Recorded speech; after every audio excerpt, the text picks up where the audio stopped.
Perfect. Thank you so much. Hello, everyone. We are here with Paolo Rondelli for our live stream about LGBT QI people in sport. This is part of the project to fight discrimination through sport. The project is done in collaboration with French Embassy, Alliance Française, and Sport Friendly Project. And I have the honor and pleasure to welcome Paolo Rondelli here with us. Paolo is the first out head of state in the world, but also now is part of the UEFA management programs. And I would love, Paolo, for you to maybe talk a bit about your role in sports as an out person to start this conversation. Well, welcome for this discussion to everybody, and I'm here up to your questions.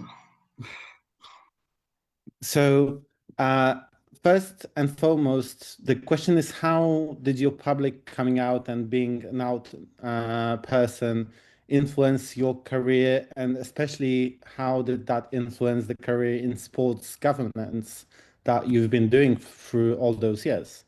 Yeah, first of all, maybe we have to start framing my participation in sport. I started many years ago. I'm not a sporty guy. Let's say I'm not a good athlete. I was since I was a kid. I was the really bad one. Not fast in running. Not a good player. Basketball player. Not a good football player. But I I'm interested in sports since I was a kid. More or less 30 years ago, I was quite young at that stage. The vice president of the Football Association of my country was looking around for a young professional that was able to speak English to be the team manager of the national team, of the youth national teams, because well, my country was starting the international competitions, was entering some additional international competitions. So the team manager was needed, a part-time job, and so I started that way in under 18 tournament in Israel. So it was a significant experience. My team was very weak, but I had to organize all aspects of it. And after that, my football association, after a couple, 4 years, they asked me to take care of the club licensing program. That is the system that is certifying all the teams, the clubs that are qualified for European competition, like Champions League, like Europa League, like Conference League. And I started, and with a couple, three colleagues. I'm there since the very beginning, and so I'm one of the 54 in Europe, one per country, one per national association that is doing this job. In the meantime, 14 years ago, after the suggestion of a colleague from the Italian National Association, I'm working for as a freelance for the San Marino National Football Association. I presented my candidature to UEFA to be a match delegate. The match delegate is the senior officer that is coordinating, taking care, is responsible for each UEFA match or FIFA, if it's a European qualifiers match. And well, I'm doing that since 14 years with great satisfaction. UEFA called me to be one of the 10 that took care of the Euro 2024. I was responsible for the city of Cologne, And well, so that's my career. I never hide. I never hide myself. I never spent life in the closet, but I was just living my life, not mixing obviously my gay life with sport. And when I was working, I was working. When I was having my personal life, I was having my personal life. So when I came officially out, nothing happened. Nothing happened. I continued to be the professional, the recognized professional. In that period, the fact that I'm gay came out officially. I let it came out officially on newspaper worldwide, when I was elected head of state. Was quite funny because when I was elected, a journalist called me, a female journalist called me, and she told me I was still in bed, so my mobile rang, and I answered, and she told me, "Yes, I'm the journalist, blah blah blah blah, and I have some naked picture of you." Well, what's the problem? So I don't know. I'm a naturist, so it's possible that you have picture of me on a beach, even if it's not legal to take picture of people naked on a naturist beach usually. And she told me, no, this is obviously I will prepare an article about that with this picture, and obviously connected to the fact that you were elected head of state. You are the elected head of state. I immediately realized that was revenge from a political enemy, really bad man and a really bad person. And obviously, what scared not scared me, but what was touching me was the fact that a woman that usually has to protect even herself from violence, from bullyism, from machismo, was trying to do that. So I played the game. I told her just, I know the picture, probably I know. I was in the nudist festival on this beach the day, that day. In fact, there was a picture under a sign, a public sign of the naturist beach. And I told her, "Do you want some details? Do you want some more pictures, additional picture of on the A side?"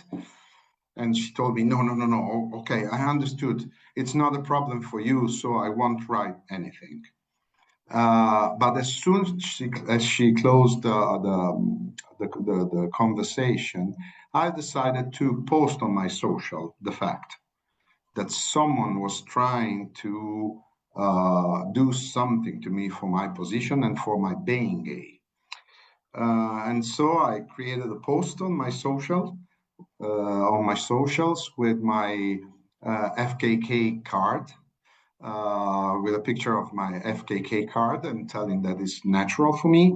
What I told what happened, and I told also that it was natural for me to go on a beach, like for example Angela Merkel was doing when she was young, as Edi Rama from Albania is doing or was doing when he was young, and so other leaders. It's normal for me to go on a beach, and but that probably a journalist has to maybe to try to be more focused on the real juice of the fruit. That means that maybe it was more important the fact that I was the first head of state openly gay elected in the world. Few days later, the Times in London took my post and created an article. And after that, the day of my election, I was on newspapers from Brazil to Australia, everywhere in the world. And that was positive. So I continue with my life. with absolutely not a problem. My partner was now my husband was always with me officially, and yeah, it never affected my career. Consider that immediately after the end of my mandate, I was invited by the royal family to the opening ceremony and to the opening match in Qatar for the World Cup. And even my driver know that I'm gay. So the absolutely not an issue for me. Thank you for sharing this story and speaking about the positive side also things, but also about your determination to just be out and be proud of it. At the same time, we know that many athletes still feel unsafe or afraid to come out, especially in men's professional sports. Why do you think that is, and how do you see the situation moving forward? Well, you're right. It's more a male problem, not a women's problem. We know a lot of women in football or in volleyball or in different sports that are openly lesbians, bisexual, transsexual, but we know very few men openly gay, especially in football. I recall you just one fact, recent one, that is the case, Prestiani Vinicius, a recent match in Real Madrid Benfica Champions League. And Prestiani told something offensive to Vinicius. Vinicius recalled the referee attention, and Prestiani defended himself, telling that he was not telling faggot, but monkey. So to a colored skin player. So it means that for this player, faggot, so an homophobic offense is less than a monkey. So he told, I was not telling him he's a monkey, but he's just a faggot.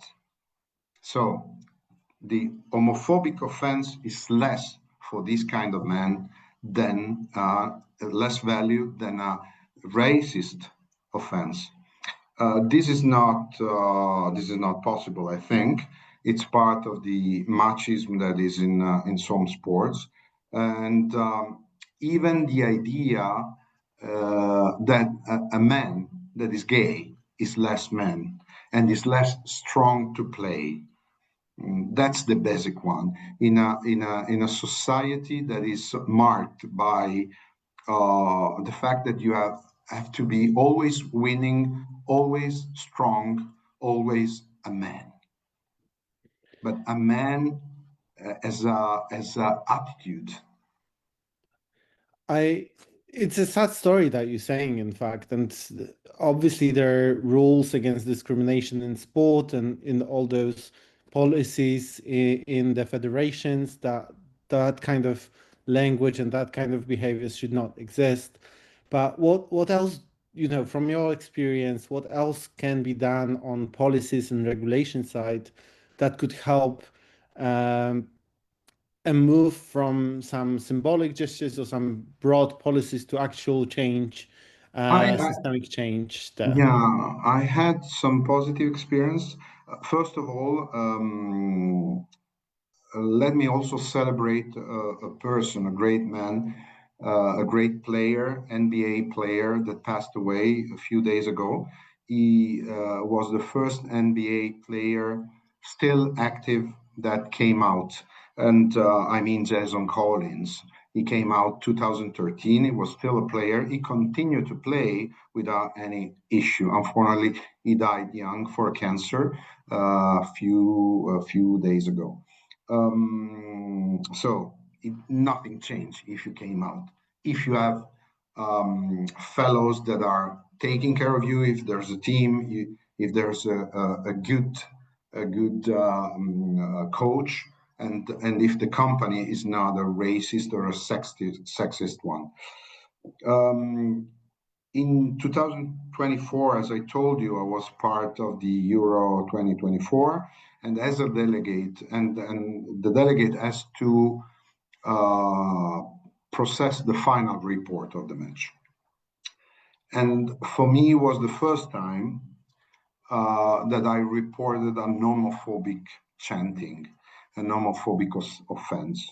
Obviously, I won't tell you the national team, I won't tell you the situation, but I did it for the first time, and was evident. The chanting against one of the players about this about the fact that it could be faggot, it could be gay, but faggot obviously is the word usually used.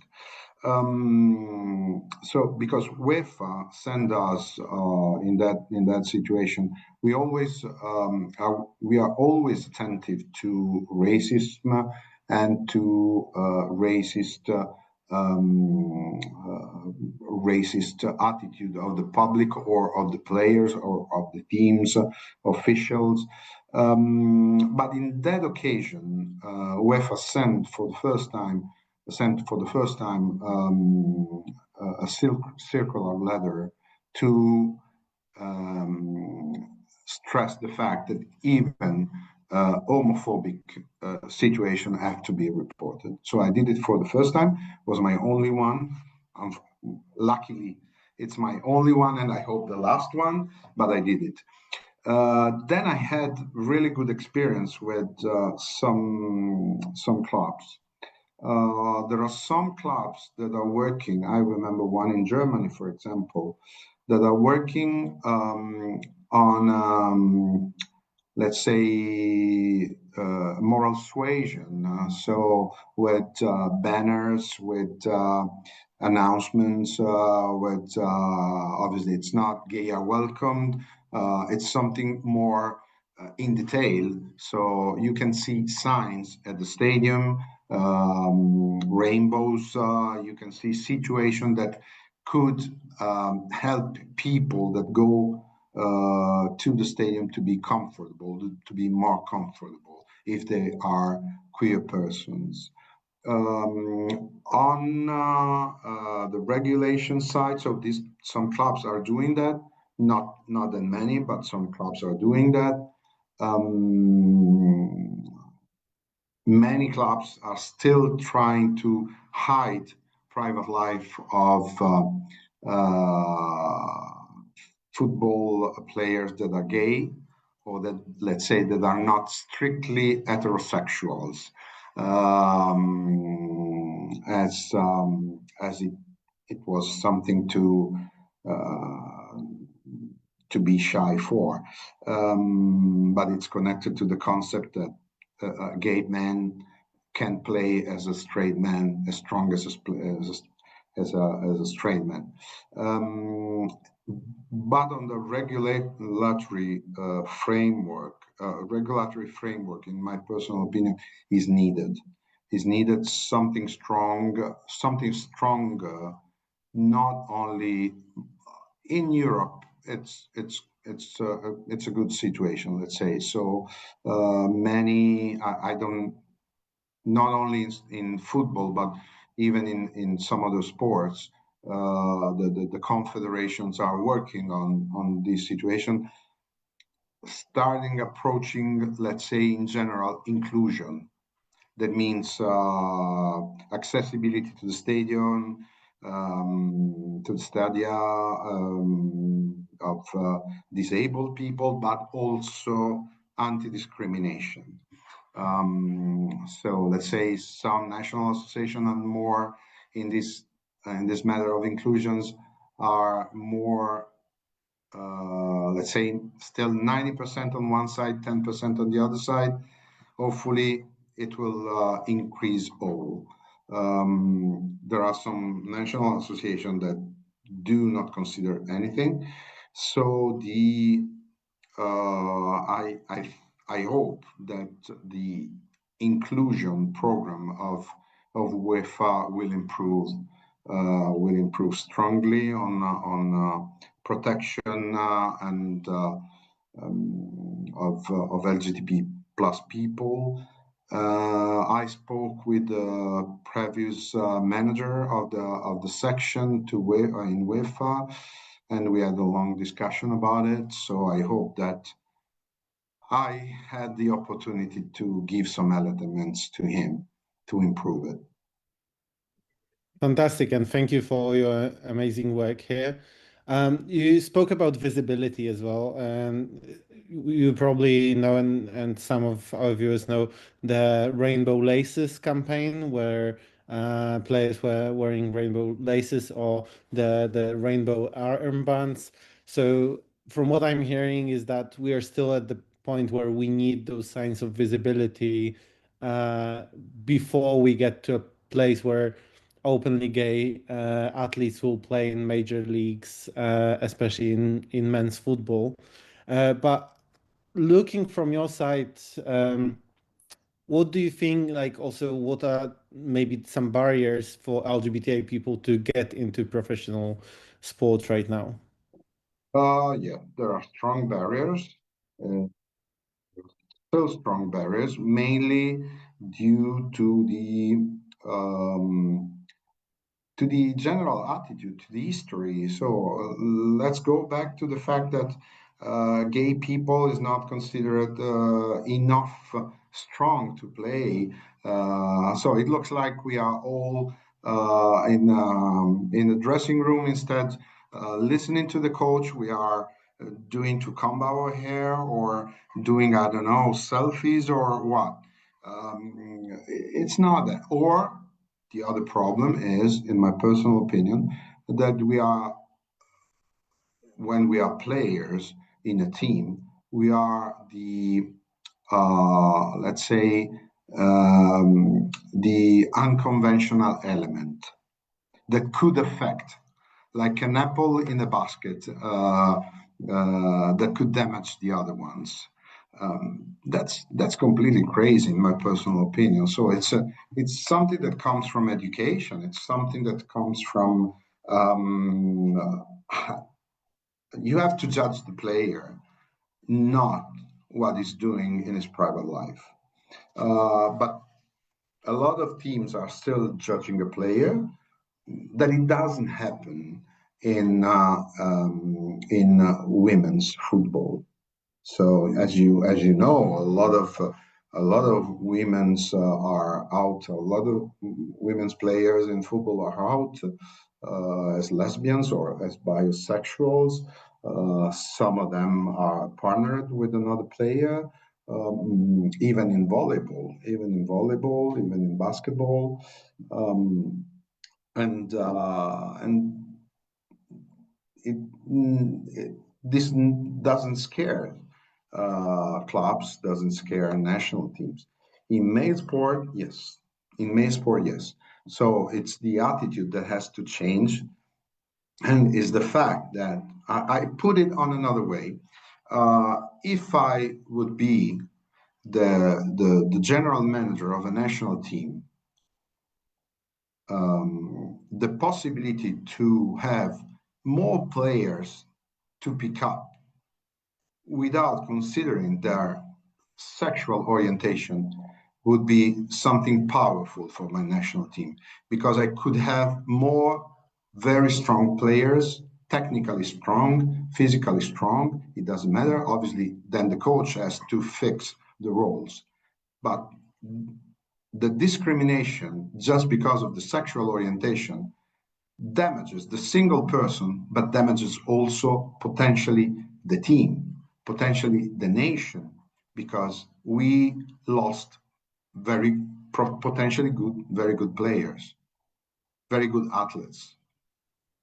I think it's very powerful what you're saying, and we in this project that we're doing, we will be launching an exhibition in just a couple of days in Łódź, where we have both football players, female football players that are out in Polish league, but also we have a lot of male volleyball players, Yeah. but in Poland, the volleyball culture is quite big, and there's a lot of gay players in amateur leagues, but there's still lack of them or them being considered in the professional league. And that's definitely, if the coaches and the managers had the approach that you are showing here today, I think we would be in a better place as well. Because it should be about the skill, not about stereotypes or uh, discrimination. Yes, because if you ask to a coach or to a manager of a club, what is the problem? Are you scared that a gay man goes under the showers? What is this? Sodoma or what? No, it's just a dressing room. It's just the shower area of a dressing room of a club where a young man, a good athlete that is accidentally gay, is having a shower with the others. So if you ask the coach, they do not have an answer, a real answer to exclude a gay player from a team. And I love that you said that about educating coaches as well. And part of our work right now is also doing trainings with That's coaches. fundamental. That's fundamental. And here, thank you to our partner organization, Fairfirm, that works with us on this project. And in June, we'll have a webinar with Outsport that has an online training for coaches on how to be more LGBTI inclusive. So I want to invite you all to already following our website and seeing what is happening and learning a bit more. But I want to ask you, what advice would you give young LGBT people that want to build their careers in sports management or in coaching or leadership like you did, but still fear that kind of discrimination and homophobia? First of all, never think that stay in the closet is the solution. Never. Secondly, build up around you a kind of protection, emotional protection area. That could be the group of friends, that could be the family, that could be your sister or brother, but always have someone to speak with, to talk with, to speak to or to talk with, because it's important that you have someone that is on your side always, and continue to improve you as an athlete.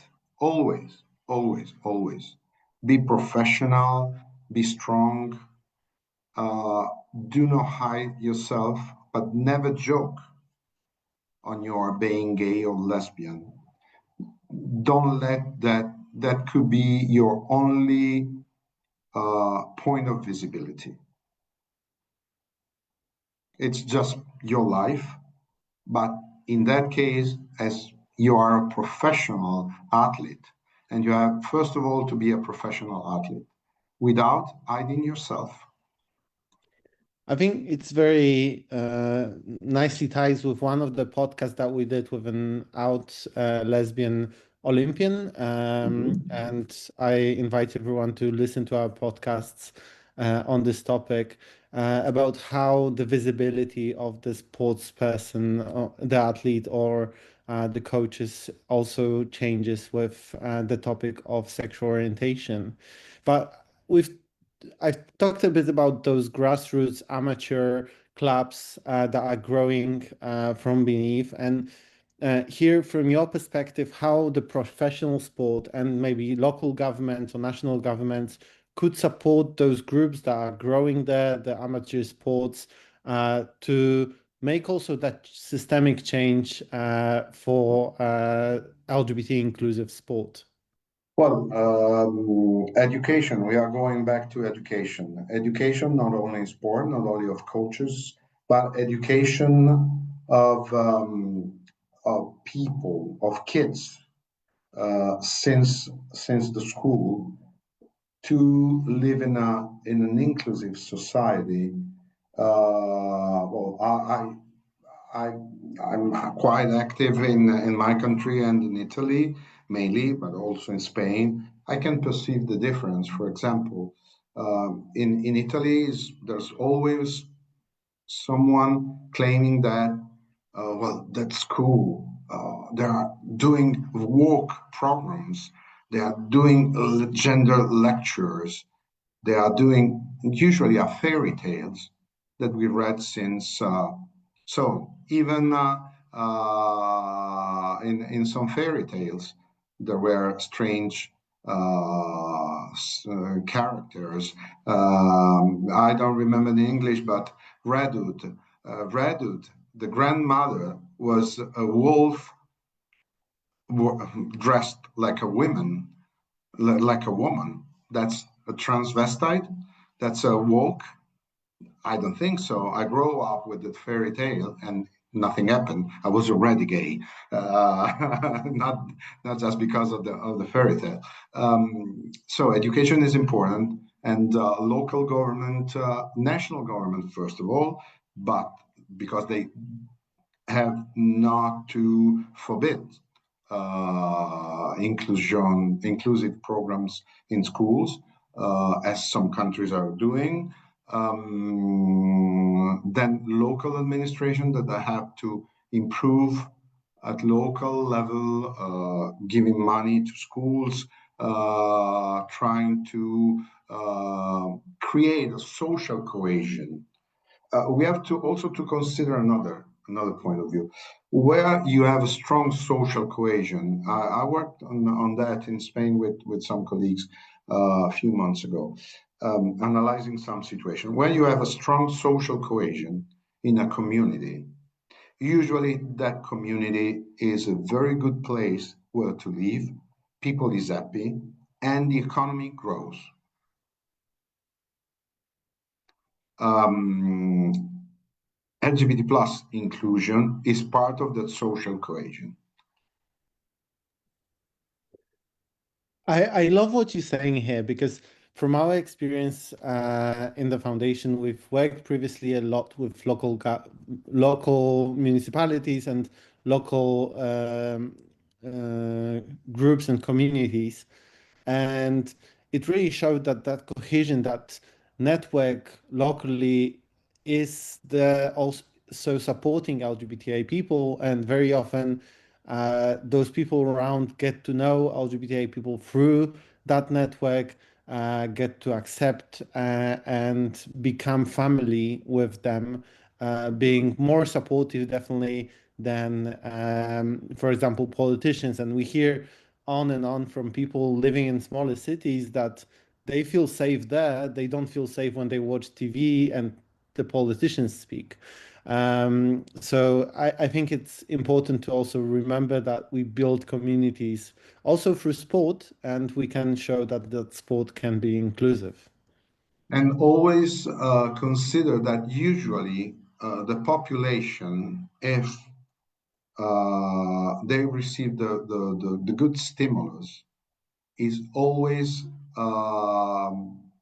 better, much more inclusive than politics. I had the experience in my country in 2018, 2019. I was not yet a member of the parliament. I was elected for one mandate at the end of 2018. But we worked. I was part of the. Obviously, I was an activist, as I'm still. We worked and we create the conditions with the parliament to approve a constitutional improvement of our constitution to include the prohibition of discrimination for gender orientation as a constitutional value. That law was was submitted to a general referendum. We won the referendum, and we are tendentially a conservative country. We won the referendum with the 71.5%. So people was absolutely better than politics. Because in the parliament we had, and was the reason why we had to have a confirmation by referendum, we had 56, 57%. That was not too bad, but was not enough to change the constitution. That was why we had to run for the referendum, but we won with a 71.5%. Same happened for the decriminalization of abortion. We had to run for referendum, and we won with the 78%. Recently, 2022. I think it's also something to give a food for thought here in Poland with the topics you're mentioning. But it also gives the power to the people, and what we've been achieving in Poland as well in recent days even is also a testament to that, to the activists that are working. Yeah, but the role of activism in this sense is to give to the population a lot of instruments to judge. So to freely judge and not to be conditioned just by some models of politicians that usually in recent years the populism is always behind the corner when it's not on the stage, and that is the really bad situation for human rights, because populism is always pushing, and even in sports. So it's the situation is absolutely the same, because in many countries like Italy, like yours, in big countries, sport is also something connected to power, to politics. So you have always to give people instruments, and populism usually try to not try to give to the populations less elements to judge freely. I would have to agree with that. And talking a bit about you know, politics, but also international relations and a bit of a global power movement. You know, some of the changes in Poland that we've recently had are thanks to us being part of European Union and those international institutions. At the same time, in sports fields, it is a bit of a mixed situation with some of the sports international federations or institutions having a backsliding on LGBTI rights while the others are pushing forward. Do you think that those international institutions will and can be a beacon of change long term? I think so. I think so. Uh, First of all, they have to. They have to, even if they want, because usually international institution, as obviously usually all the politicians, but let's say international, even local, but international institutions have the duty to represent all the categories of people. And this is why they have to. Some of them are considering the situation, and are trying to push it. Not all. Some of them are doing nothing just because they are affected by the politics. So some of these institutions could be powerful, so they do not want to lose the power in that case, talking about something that could not be fully accepted, but they have to. That's the only solution to we are talking about sport, to improve sport levels. Even I don't know if you noticed, but I did it recently. The number of athletes that are coming out is higher in individual sports than in team sports. We have also to consider that. So in individual sport, you are strong enough to fight by yourself. In a team sport, you need a team that is around you. And if you are used to listen institutions that are not educating you,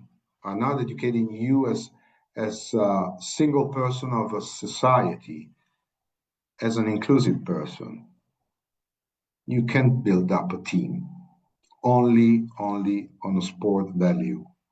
But sport, and we have to go back to the Coubertin, is a universal value as human rights.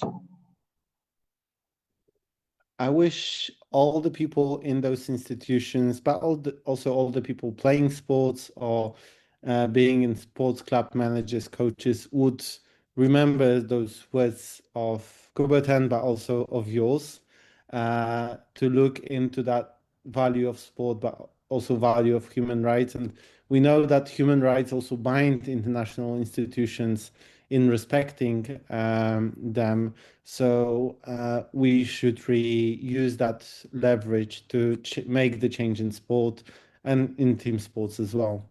Yeah, as activists, we have to push on it. We have to work on it, and we have to convince members of this institution, one by one, probably, to process the change. I tell you just an anecdote. When my situation was officially out, as I was elected head of state, and all the newspaper were telling about it, one of my colleagues that know me since years um, told me, "But you didn't look that. You didn't look gay." Well, I answer him, well, I don't know what do you consider to look gay. I do not wear glitters. I do not wear plumes. I do not wear fancy things. Usually, I do not came with a skirt instead of high heels. This is not to be gay. Gay is a personal attitude, is a personal orientation, is a sexual orientation.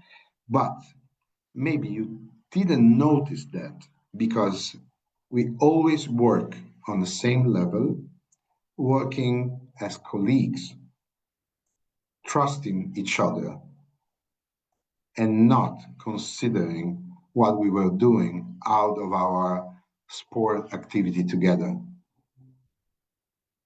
Maybe you have to continue that way in all the situations with all the people.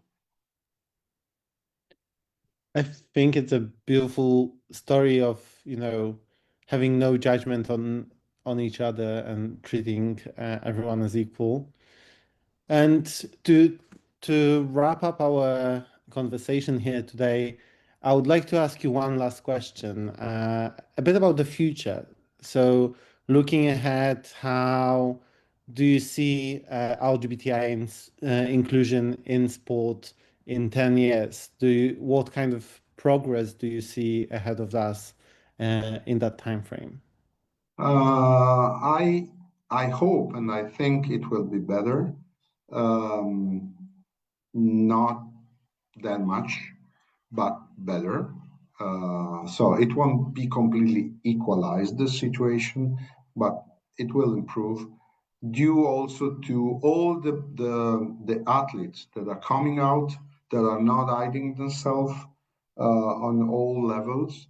Some of them, like I can tell you, Victor Gutierrez. Now he was part of the Spanish national Olympic team in water polo. now is a member of the parliament in Spain.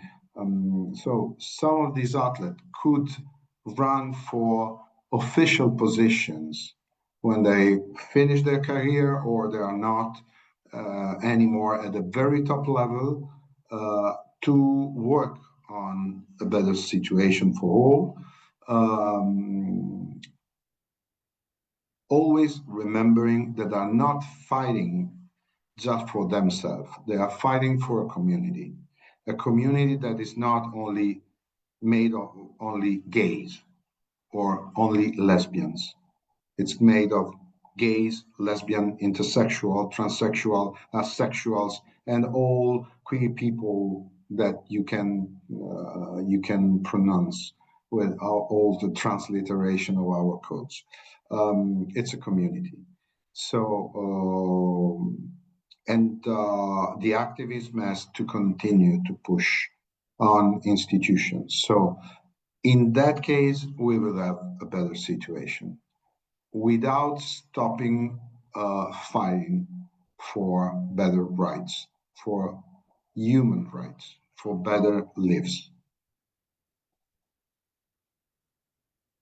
I think that's a beautiful ending to our conversation. And Paolo, thank you once again for being here with us tonight. I think it is an important day here in Poland. As you might know, it's the first same-sex marriage transcript being given today in Poland. Okay. And I think we need to look also forward where we need to make more changes in Poland and around the world.